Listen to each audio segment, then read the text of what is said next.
राधा के विषय में भागवत में बहुत ज्यादा कुछ नहीं है, लेकिन गर्भ संहिता में बहुत कुछ है। राधा द्वारका भी पहुंचती है। एक ऐसा समय भी आया कि राधा कृष्ण के पीछे पीछे द्वारका तक चली गई और वर्षों तक राधा वहां मालिन बनकर के सेवा कर रही थी, मालिन के रूप में। एक दिन कृष्ण राधा को पहचान जाते हैं। जब कृष्ण ने राधा को पहचान लिया तो राधा वहीं पे रहने लग गई। अंधेरी रात्रि में बहुत वर्षों के बाद कृष्ण को राधा द्वारका से बाहर गोपी तलैया में बुलाती है। वहां कृष्ण पहुंचे और अंतिम बार राधा कहती है कि आप बांसुरी बजाएं। कृष्ण ने बांसुरी बजाना प्रारंभ किया। घनघोर बांसुरी कन्हैया ने बजाई और बांसुरी बजाते बजाते अंत में महाराज राधा श्री कृष्ण में ही विलीन हो जाती है। भगवान जब नेत्र को खोलकर देखते हैं तो देखा राधा कन्हैया में प्रवेश कर चुकी है। उसी समय भगवान ने अपनी बांसुरी को तोड़ करके फेंक दिया। तो राधा हिस्ट्री नहीं, राधा एक कृष्ण के जीवन की मिस्ट्री जो कभी नहीं सुलझ पाई। दोनों का समय पूरा हुआ, दोनों स्वर्ग में पहुंचे। एक बहुत सुंदर कल्पना मैंने सोचा आप सबको सुनाऊं। आप सब जानते हैं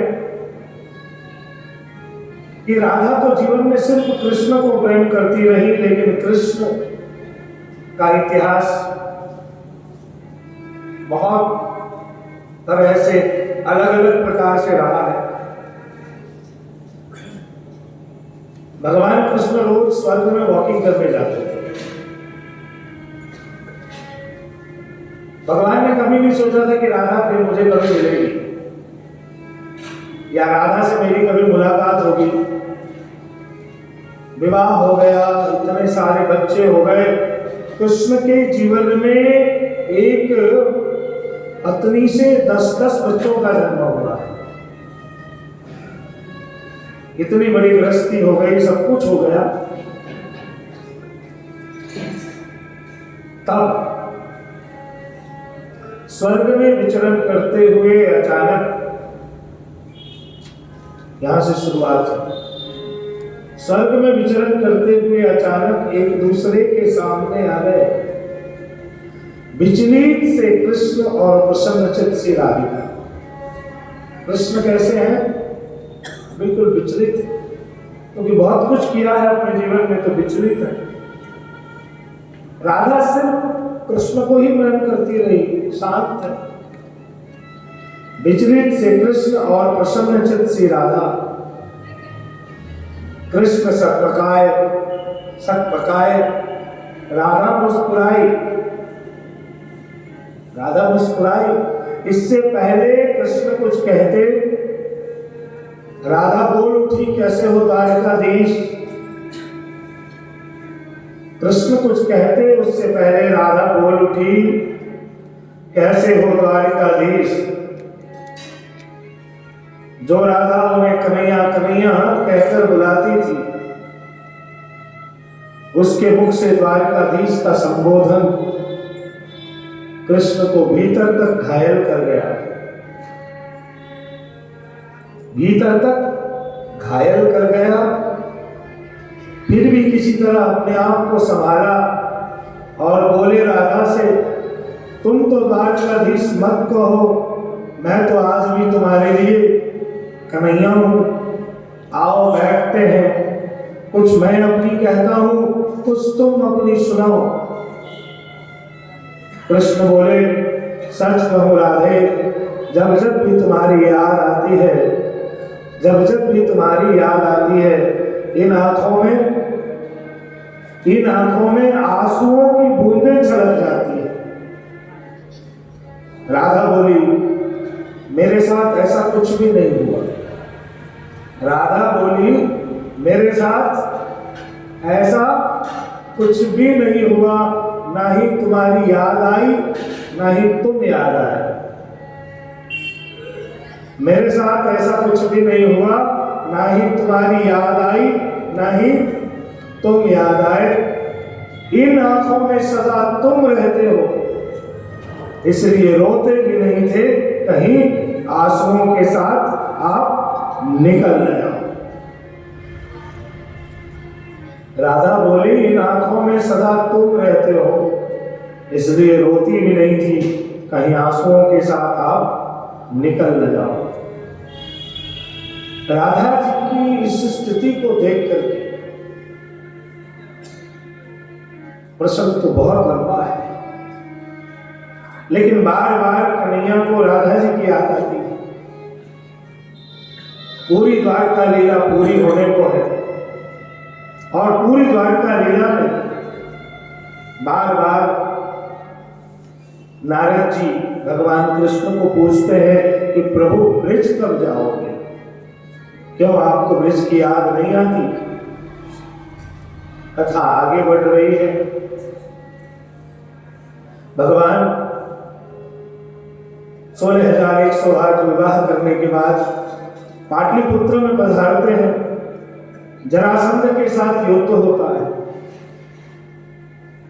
जरासंध के साथ युद्ध में जरासंध को पराजित करके जरासंध के राजमुकुट को लेकर वापस हस्तिनापुर में आने के बाद महाराज युधिष्ठिर के द्वारा राजसूय यज्ञ संपन्न होता है।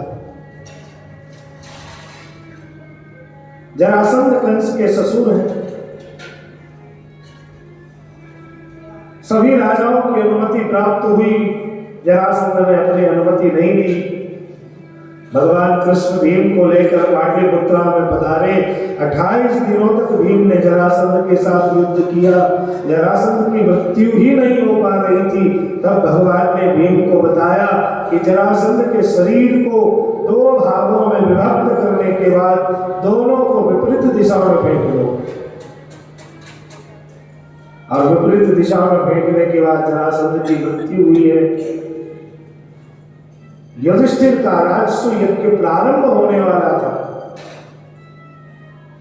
जब राजसूय यज्ञ प्रारंभ होने वाला था, संत महात्माओं ने युधिष्ठिर को पूछा कि राजसूय यज्ञ से पूर्व हम किसकी पूजा करें।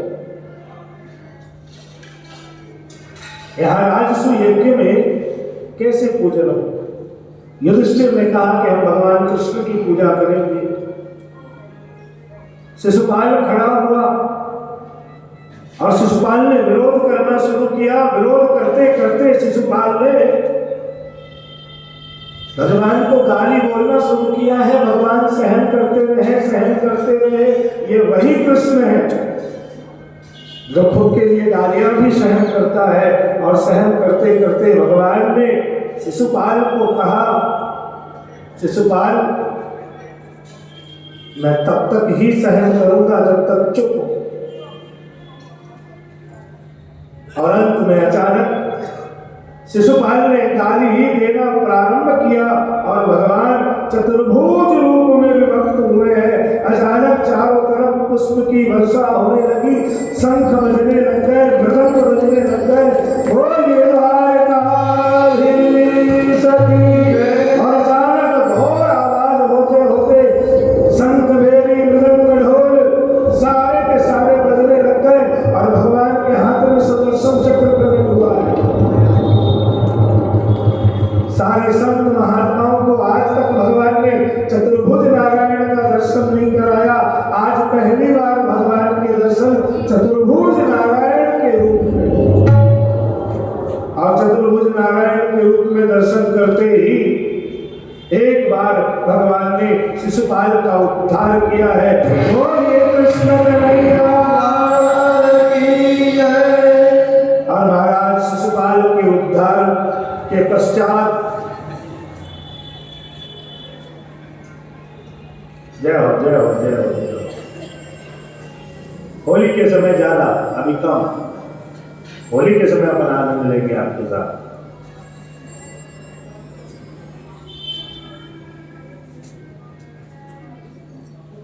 अब राधे श्याम जी को क्या मधुबहन इशारा करती हैं तो फिर राधे श्याम जी सक्रिय हो जाते हैं। प्रसंग तो बहुत अच्छा ध्यान में आया था, लेकिन नहीं सुना होगा क्योंकि रोज रोज कुछ ना कुछ आपके लिए बोल ही रहा हूं।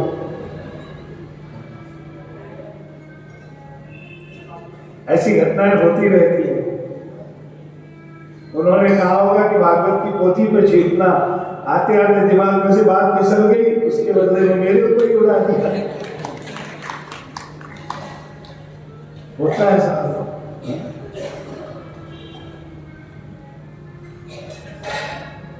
अब क्या होता है कि देखो, ये सब बहुत प्राचीन बातें हैं।